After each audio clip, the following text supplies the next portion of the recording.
Okay, so we're back for another round, man, of fixing this crash damaged Taurus. Now we got some more parts. We got two new grills. As you can see, that one right there is broken on that side. Got the headlight. We just need the lens on that one because ours is just cracked right here. Everything else on the inside is still good. So we're gonna switch out the lens. That bumper is just a complete mess. I'll tell you about that later. The inner liners for the wheel well right here, and we got the lower valance for the rear bumper. So with that being said, we got some new parts. Oh, we also got the airbag too. The airbag finally came in, so we got that. We need to assemble some new parts. I think the first thing we're going to start with today is taking out the old headlight, so we can take that off the car, and then we're just going to move into the interior and maybe do the airbag. Let's just go ahead and take this old headlight off. So this the old headlight right here. As you can see, it's just held on by this screw right here, and I think this one right here too. Nope, it just slides right there. So yeah, just that one, and this should come out. Just that one, and it should come out. So let's take that out and pull it straight out. Okay, so we go use our trusty 13, and of course going battery powered.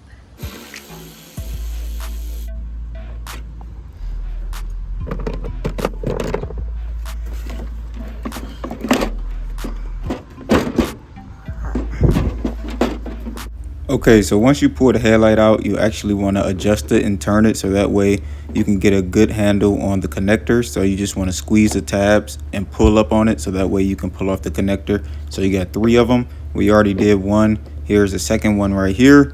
And then we also got to do the third one, which is connected to one of the bulbs. Or you could just turn it and pull it straight out. But be careful when you set it down so you don't break it. All right, so we got the headlight out. As you can see, it's really only the lenses. Hold on. Only the lens is actually damaged. So meaning, you know, the projector and everything in the back is good to go. So I'm just swap out the lens instead of replacing the whole unit itself. So as you can see, just the lens, this lens here is perfectly fine, but this one here needs to be replaced. I got a crack going all the way right there. So easy swap out. It should be anyways. So that's what we got to do for that. Now we can move on to the interior. All right, coming into the interior, we finally got the airbag that we was waiting on, and it finally came with the connectors. We had to do some searching to find the connectors on the back, but we got it. So we need to go ahead and take this and connect it into here, but we got to make sure we splice the wires together. So we got to do that before we can connect it. Okay, so first thing we want to do is go ahead and expose the wires. So what we're going to do is each wire individually, you're going to take it, get your wire cutters, right, and just go ahead and just try to expose as much wire as you can. Just got to use here, you can see it got the gauges on there for the different wire sizes. So what you do, you just bite onto it and just pull it up. I think it might be too small. Oop. Yeah, this one is a tad bit too small, so you can use a knife if you got one too. All right, so I'll switch to the blade, and now as you can see, I got, can't even see. Now as you can see, I got some wire exposed. So that's what you're gonna do for all 4 of the wires here. Just cut down, you know, the little installation or whatever until you expose the wire. So we gotta do that for the airbag itself, and we gotta do that for the same wires on the steering wheel itself. So that way we can splice them together and make sure we get a good connection. So that way, if need be, the airbag would deploy in the accident, right? So we got to do that for all 4. So let's do it. So instead of using the wire cutter, I'm actually going to use the box cutter here because it's a little bit more easier. So basically what I'm doing is cutting the installation from around the actual wire itself. So that way I can splice the 2 wires together. Okay, so we got all 4 wires exposed on the airbag itself. So now we got to move over to the wires on the steering wheel itself. And we need to do the same thing here on these 4 wires. We need to expose the wires, right? So cut down the coating, expose the wires. So once we do that on the steering wheel itself and then on the airbag, since we already did the airbag, we can then go ahead and splice them together to make them one, and then go ahead and reinstall the airbag.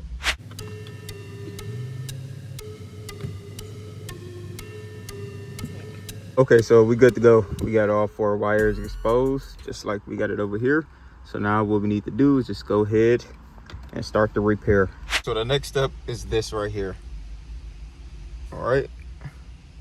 So what we're gonna do is take this here and put it on the connector, the part that's exposed, the wire that's exposed, just like that, and then hook it to this wire here. Then take your tool, where did it go? Then take your tool and crimp down on it on both ends to make sure the connection is tight, right? So we got to do that for all 4 wires. Once that's done, we can cover it up with electrical tape or shrink wrap right here, and then we'll be good to go. So here I'm preparing the wire by actually twisting it so that way it's a tight loop, so that way I can slide it onto the connector itself, and I can go ahead and use the tool to crimp down on it and lock it in place. All right, got them in there. Now it's time to connect them to the steering wheel.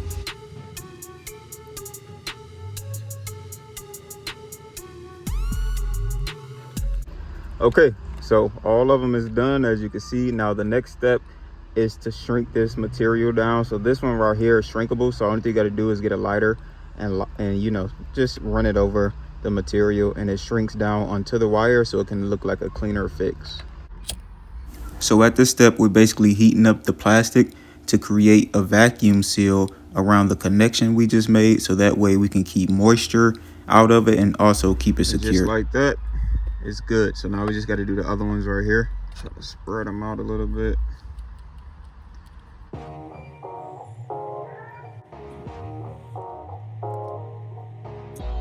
Wow, the lighter broke. How the heck did the lighter break, bro? Hopefully it just clamps right back in place. Yeah, it looks like it. Kind of looked like it started melting. Bro, I ain't got time for this. I'm almost done. Let me fix it. All right, so I gave up on fixing the lighter, so I just ended up grabbing, you know, the heat gun. So let's heat it up.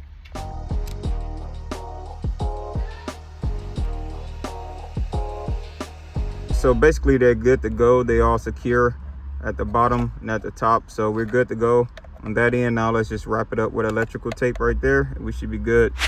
All right, she's all wrapped up like a cocoon, so now we could just plug the connectors up here into the airbag and finally set the airbag in place, and we'll be done with this repair right here. So let's go ahead and cut this off, plug it up to the connectors, and let's put this bad baby in place. Man, y'all don't know how good this about to feel, bro. Like, y'all really don't know what I went through to get this dang airbag, man.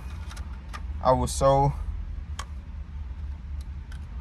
mad that it took so long to get, but when I finally got it, I was so happy. And the fact that I have found the connectors too, that was even better, because I ordered it with the connectors, but it came in without the connectors. So, and the lady was like, what the heck was that? Oh, and a lady, I could have sworn that was like the ding that the car makes. I'm like, what the heck is that? It's supposed to be no electricity going on, right? Because you don't want no electricity going on in the car when you install or disconnect the airbag, right? But anyhow, like I said, it took forever to get this thing. I'm so happy I finally got it.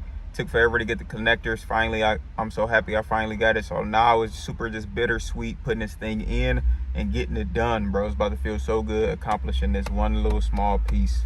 Basically, what we got to do is just go ahead, plug it up, try to get a good little view for y'all. So black to black, gray to gray. Boom, we good. And now we could take it, make sure everything else is plugged in, which it is. Yeah, it's plugged in. Now we could take it and push it in place.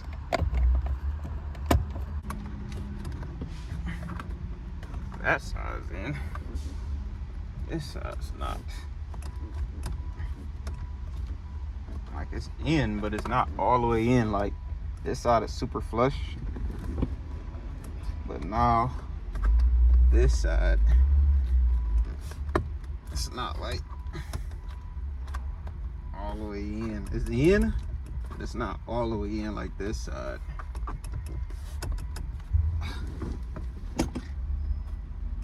All right, here it is. We got the airbag in. It's all good to go. It's flush around the seams right here, so we all good to go. Man, like I said before, man, I'm so happy that bad baby is in there now. Super progress, man. Like it make the car look way better now. All the airbags is in place. We good to go. Now I did pick up another cover for the gear shift, so I'm about to switch that out right now because this one is burned up. It looks super ugly, so let's go ahead and clean it up. It'll make the interior look way better. So it's 2 screws on the back that I'm loosening up so I could take the knob off, which is the gear shift knob, and then once I'm able to get that off, I can switch out come on, I could switch out like the garment piece, just because this one is just super ugly. Yes sir. So see how dirty and messed up this thing is? So I'm gonna just swap it out with this one. All right,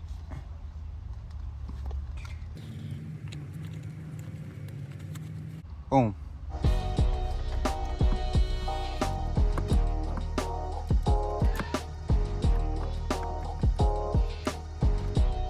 It is a little connector piece with this one because it has the buttons on the side of the gear shift to where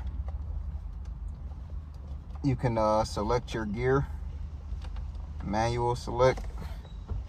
So you gotta plug up the connector. All right, so we got this good to go. It looks way better now compared to the old one. As you can see, this is the old one, this is the new one. Looks way better, so makes the interior look good. Airbag, that's good. Just gotta remove these. We're good to go. So we're making a lot of progress, man. That's gonna make the interior look 100 times cleaner in my personal opinion. I don't know what you think, comment down below. But we're moving right along. Just on the follow-up detail, we're just gonna steam these off, these little rhinestones, take that off. Okay, so it's a few screws, I think, back here, and then we can probably take this off.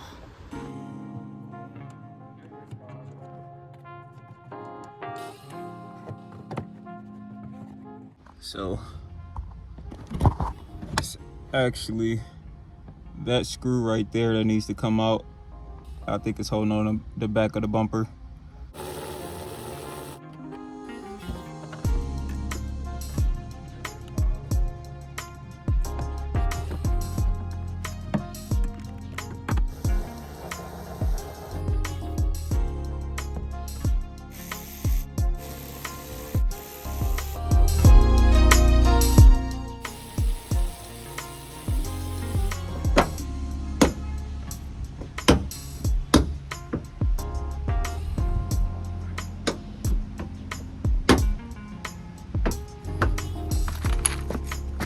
You actually got to take the tail lights out to take the bumper off, so it's these screws right here. I'm pretty sure they 13 millimeter, so let's take them off, or probably a 12.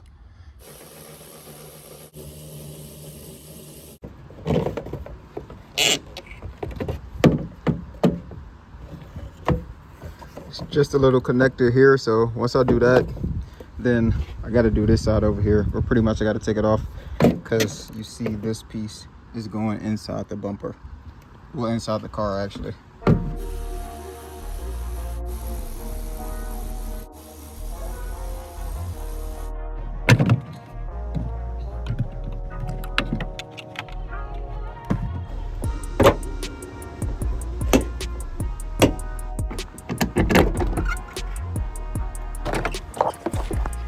Pour that off, you got 2 tabs at the bottom. So that one right there and that one right there. So we got to take those 2 off real quick, and then it should drop down.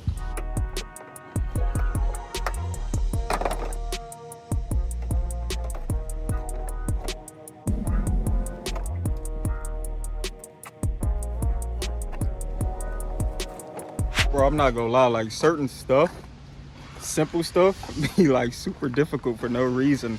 I literally had to use these to take apart a connector, bro. A connector. A connector. You feel me? Like, why do I even have to use this? You're supposed to push the tab, pull it apart. But cars, bro. So now we're gonna take the new bumper and actually do a test fit to make sure everything is good.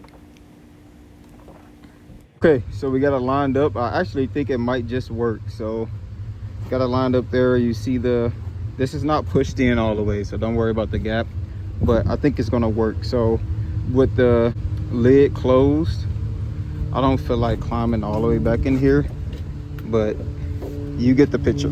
With it closed, that's pretty much closed right there. But with it closed, that's what it's gonna look like compared to the old one. Is there any really? Yeah, so the only difference is the line. Actually, no, it has the body line right there too. And I'm gonna just change out the rear valence. I'm gonna change that out for sure.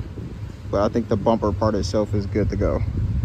All right, so the next step here is I need to take the chrome bezel off of the grill. That way I can use it for the other grill that I have. So it's a lot of tabs going along the edge of the grill itself. So I need to unloosen those to pull the chrome bezel off.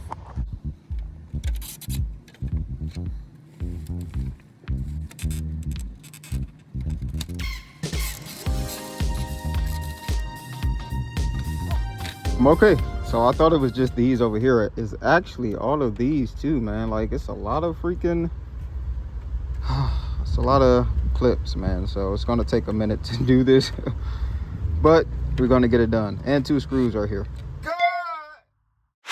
Okay, so as you can see, it's dark outside, but we still grinding, man. We still going strong. So I just finished sanding that bumper down so I can spray it with primer. Already did this one here, which is for the rear, so I already got that set to go. Also did a little quick repair on there as well, and now it's pretty smooth to the touch, so that's good to go. So now I have to get ready to go ahead and put both primer on both of these bumpers, and then after that sand it down some more and get it ready for paint. So let's go ahead and do that. It's dark. Yeah, let's just keep working. I'm not going to say it, let's just keep working. So right here, I'm actually preparing the whole front bumper itself by scuffing up the whole thing. I'm just using a scuff pad. I kept scuffing it till I got to the gray white area, and then I just went ahead and blew it all the way off to make sure there wasn't no extra dust on there, and then I was all set with the front bumper. Okay, so I did a quick repair on this bumper right here. As you can see, it needed to get repaired, but it's done, and it's pretty smooth, so that's good to go. Now I'm gonna go ahead and prime it in a second. The front bumper here, go ahead and prime that as well. So we're gonna go over here and we're gonna do a 4-to-1 in the cup. So let's do it. So you always mix up paint or primer before you use it. So right here, we're gonna go ahead and do a mix of 4-to-1. So we're doing 4 parts of primer, then we're gonna add 1 part lacquer thinner, and then we're gonna mix it up. Now we gotta go ahead and mix it up.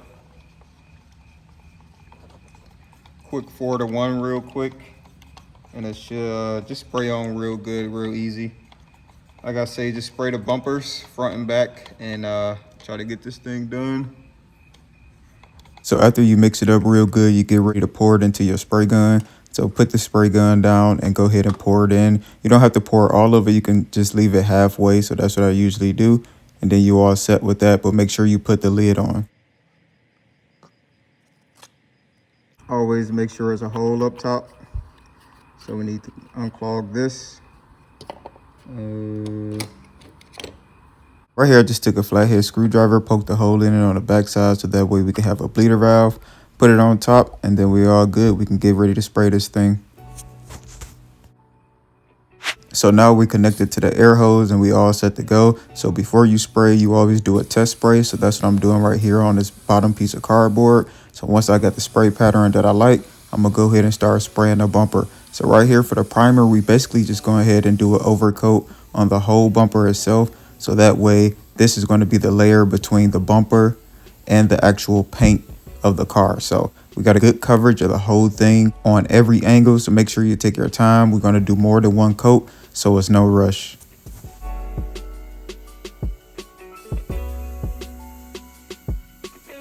One down, one to go.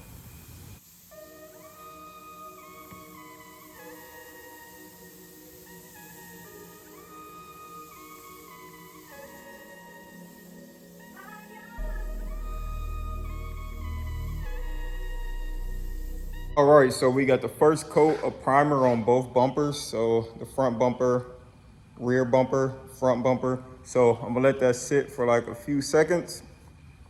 Really a few minutes. The front already been sitting for a few minutes, so I'm actually about to do coat number 2 on there real quick just to make sure I got everything. Then I'm gonna follow up and do coat number 2 right there in the back on the rear. So let's do it. Round 2, baby. So round 2, we're going to do the exact same thing. Just make sure we get full coverage at all angles on the front bumper and the rear bumper. Then we good to go. So that way we can have this thing prepped fully so we can paint it tomorrow.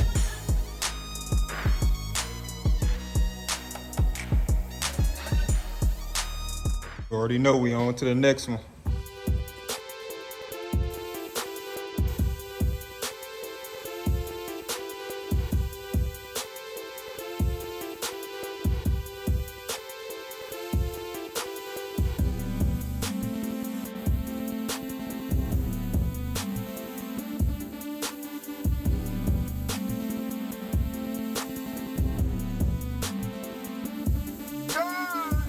Okay, so now that we have both of the bumpers primed and ready to go, we got to go ahead and sand it one more time to 320 so we can get it white, like smooth white. So right now it's gray. We need to sand it down so it can be smooth white. So let's do that. This right here is a sander, 320. Let's do it. So here we're going to run a sander with a 320 grit. So basically the goal here is to prep the bumper so we can have a smooth transition from the primer itself to the paint. And how we're going to do that is just lower the primer down itself. So that way we can kind of get that white looking finish. We're going to do that on the front bumper and we're going to do that on the back bumper. Oh, my dang legs hurt. I had leg day the other day, but it's pretty late at night. I'm trying to come on, there we go. I'm trying to finish up this car, man, because I got like another project ready to go, and I'm just tired of seeing this car. Like, I'm ready to get it going, get it to its owner, and move on with my life. So I decided to, you know, stick around late today to get the work done. So pretty much prepping the bumpers or whatever, get it painted. So when I paint those, I can go ahead and hopefully let the car go this weekend. I can paint it, go ahead, take it up to get the alignment done, and then go ahead and do the windshield. And of course I got to do a detail on the outside, but that's very minor. Like, I'm just trying to knock out the major stuff that's left. So the minor stuff I can do in a few hours, and then boom, call the owner, say, hey, come pick up the car. So that's what I'm trying to do, man. That's why it's super late or whatever, but you know the grind don't stop. So we did the first bumper, we got that out the way. Now it's time to sand the second one. Let's do it.